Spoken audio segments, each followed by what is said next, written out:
أعوذ بالله من الشيطان الرجيم بسم الله الرحمن الرحيم السلام عليكم ورحمة الله وبركاته الحمد لله والصلاة والسلام على رسول الله وعلى آله وصحبه ومن تبعه ونصره ووالاه قال رب اشرح لي صدري ويسر لي أمري واحلل عقدة من لساني يفقه قولي ولا حول ولا قوة إلا بالله العلي العظيم أما بعد.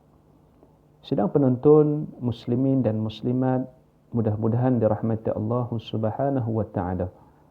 Alhamdulillah, kita bersyukur kepada Allah Subhanahu wa taala kerana dengan nikmat yang Allah Taala kurniakan kepada kita, Allah memberikan kesihatan, memberikan kekuatan dan kelapangan, sama-sama dapat kita terus melakukan ibadah di bulan yang mulia, bulan Ramadan al-Mubarak.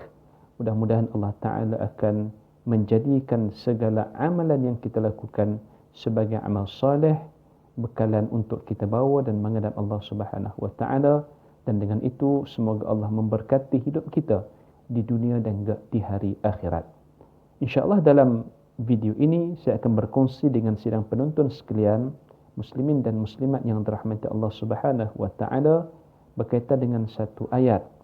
Dan ayat ini memberikan banyak pengajaran dan iktibar kepada kita, khususnya kita berada di bulan Ramadan dan suasana hari ini ketika berada di dalam PKP ataupun Perintah Kawalan Pergerakan, dengan keadaan yang kita hadapi ketika ini, COVID-19 dan sebagainya. Itu adalah merupakan ujian Allah Subhanahu wa taala.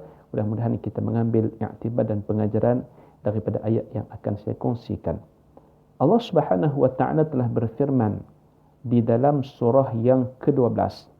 Surah yang ke-12 iaitu surah Yusuf.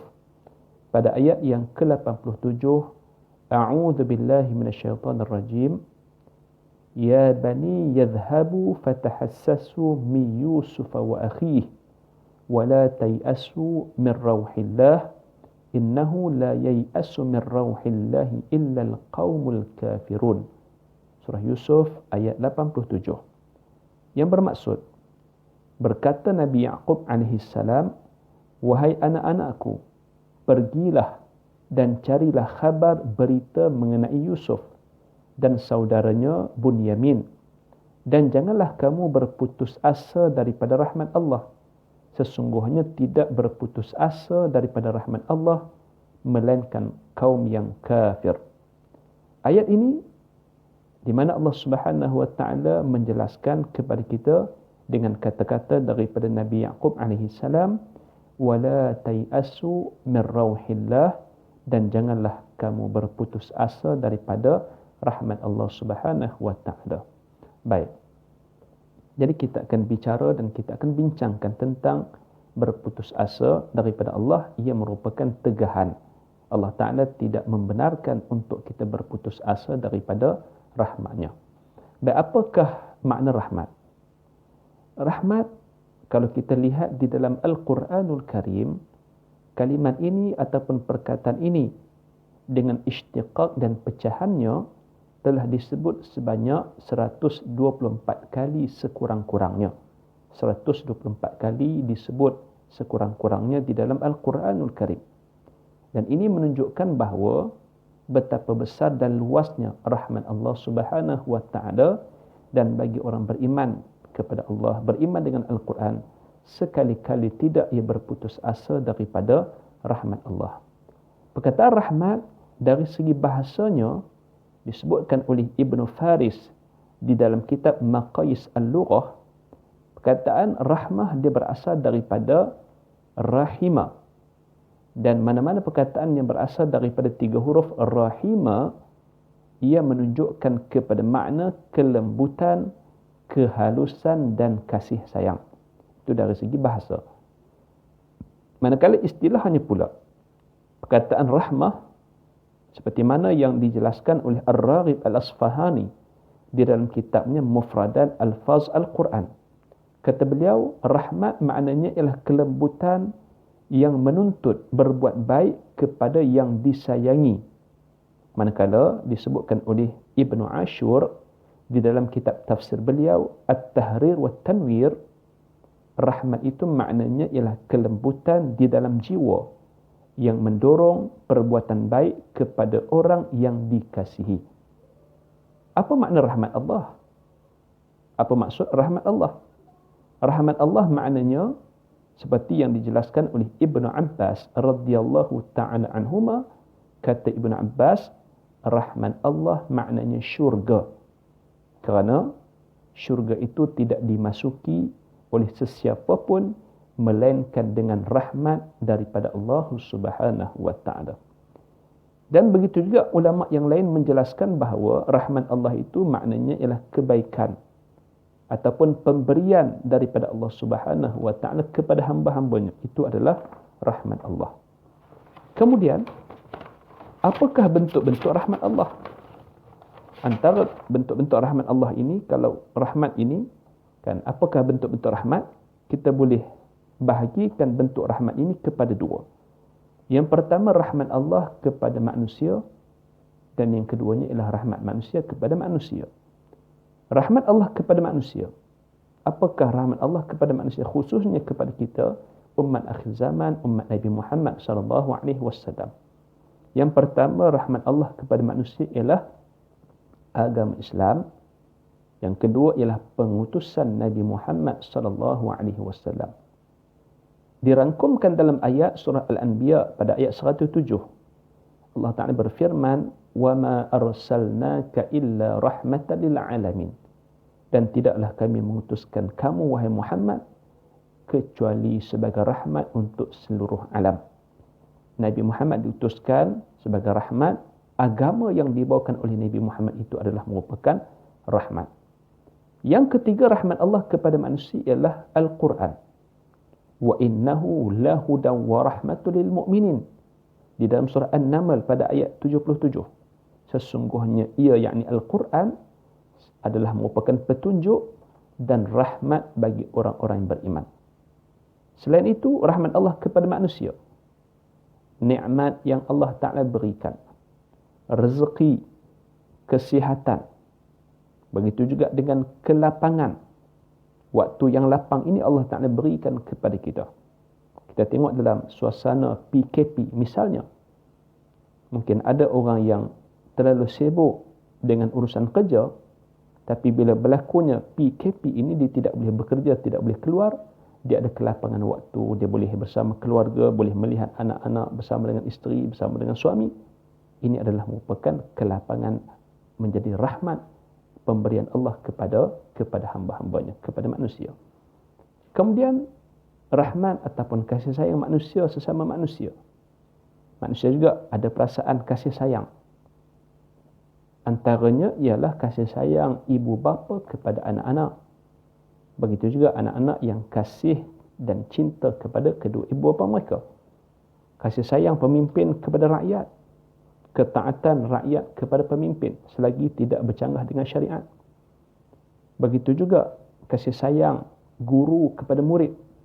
Penghormatan murid kepada guru. Kasih sayang orang kaya kepada orang miskin. Kasih sayang orang-orang alim kepada orang yang jahil. Ini adalah bentuk rahmat, kasih sayang manusia sesama manusia. Kemudian, larangan berputus asa daripada rahmat Allah Subhanahu wa taala. Boleh ke berputus asa ni, dan apakah hukum berputus asa? Disebutkan dan dinyatakan oleh Al-Imam Al-Hafiz Ibn Hajar Al-Asqalani, juga dinyatakan oleh Al-Imam Al-Qurtubi. Boleh lihat dalam kitab tafsir beliau, Al-Jami' li Ahkamil Quran, menyatakan bahawa berputus asa itu adalah haram dan ia termasuk daripada dosa-dosa besar, wal'iyazubillah. Apa makna putus asa? Makna putus asa ni ialah sikap ataupun perilaku yang menjadikan seseorang itu merasakan dirinya telah gagal dan tidak mampu mencapai impian dan tidak mahu lagi kembali untuk berusaha. Itu makna putus asa. Bila kita sebut putus asa ini adalah haram, mana dalilnya? Mesti kena ada dalil. Dalilnya daripada Al-Quran dan juga sunnah. Dalil daripada Al-Quran, sebagaimana di awal tadi kita bacakan ayat 87 surah Yusuf. Allah Ta'ala menyebut, وَلَا تَيْأَسُوا مِنْ رَوْحِ اللَّهِ, jangan berputus asa daripada rahmat Allah Subhanahu wa Ta'ala.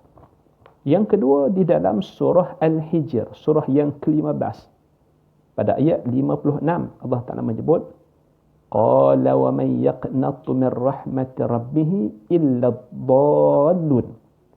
Dia, yang Ibrahim berkata, tidak ada yang berputus asa daripada rahmat Tuhannya kecuali orang yang sesat. Orang yang sesat, dia berputus asa. Maknanya, kita tidak boleh termasuk di kalangan orang sesat. Jadi orang yang sesat itu, antara ciri orang sesat ialah orang yang berputus asa. Jadi maknanya diharamkan berputus asa. Di dalam surah Az-Zumar, Allah Ta'ala menyebut, La taqnatu min rahmatillah. Janganlah kamu berputus asa daripada rahmat Allah. Surah Az-Zumar, surah yang ke-39 pada ayat 53.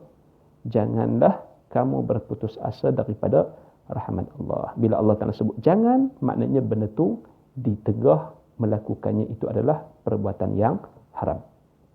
Daripada sunnah, daripada hadis, Nabi SAW telah bersabda di dalam satu hadis dikeluarkan oleh Imam Muslim, wasta'in billah wala ta'jaz, dan mintalah pertolongan, bantuan daripada Allah, dan jangan kamu merasa lemah, jangan kamu merasa kecewa, jangan kamu merasa putus asa. Jangan. Nabi kata wala ta'jaz. Dalam hadis yang lain juga Nabi sebut, dengan riwayat ataupun hadis ini yang agak panjang, cuma kita quotekan kata-kata Nabi ini. Nabi menyebut, walau ya'lamul kafiru ma indallahi minar rahmah ma qanata min rahmatihi ahadun. Hadis riwayat Imam Muslim.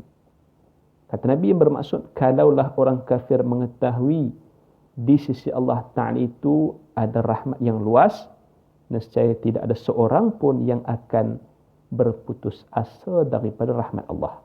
Tak ada seorang pun. Kalau orang kafir tahu, dia tidak akan berputus asa daripada rahmat Allah. Jadi maknanya apa? Orang beriman dia tak putus asa dah. Dan kalau orang kafir tahu adanya rahmat Allah yang luas, mereka juga tidak akan berputus asa. Kemudian asar, kata-kata daripada sahabat. Abdullah bin Mas'ud ataupun Ibnu Mas'ud radhiyallahu ta'ala anhu pernah menyatakan, al-kabair, dosa-dosa besar.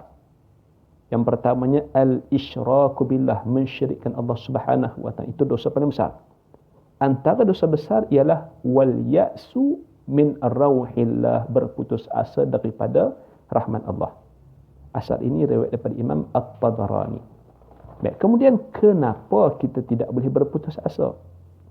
Yang pertama, sebab tidak boleh berputus asa kerana berputus asa ini akan mendorong, mengarahkan seseorang itu kepada perilaku dan keadaan yang buruk. Sama ada dia meninggalkan yang wajib atau dia melakukan yang haram. Dan perbuatan ini akan mengundang ancaman yang sangat pedih, sangat berat. Oleh kerana itu tidak boleh berputus asa. Yang kedua, kenapa tidak boleh berputus asa? Kerana berputus asa itu adalah bukti kejahilan seseorang tentang keluasan rahmat Allah Subhanahu wa Ta'ala. Dia jahil, dia tak tahu tentang, oh rupa-rupanya rahmat Allah ni luas. Dia ingat ke kalau dah gagal ataupun dah bersalah, berdosa, oh tak ada pengampunan dah. Jadi dia jahil tentang keluasan rahmat Allah. Jadi orang yang yakin, dia tidak akan berputus asa.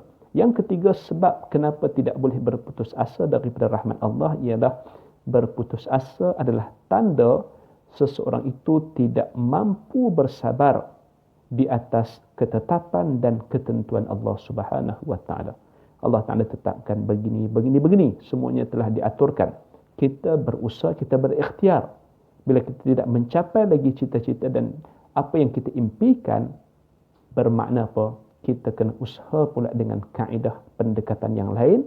Mudah-mudahan dengan cara itu kita akan mencapai impian yang kita inginkan, insya-Allah. Baik, jadi dalam perbincangan ini masih ada lagi, insya-Allah kita akan sambung dalam siri yang berikutnya, dalam video yang berikutnya berkaitan dengan wala tayasu min rauhillah. Cukup sekadar itu dahulu. Terima kasih kepada tuan-tuan yang menonton video ini. Mudah-mudahan kita mendapat keberkatan dan rahmat daripada Allah Subhanahu wa taala. Terima kasih banyak-banyak dan minta maaf di atas segala kekurangan dan kesilapan, yang baik daripada Allah taala, yang buruk daripada diri saya sendiri. Hakikatnya semua daripada Allah taala. Assalamualaikum warahmatullahi wabarakatuh.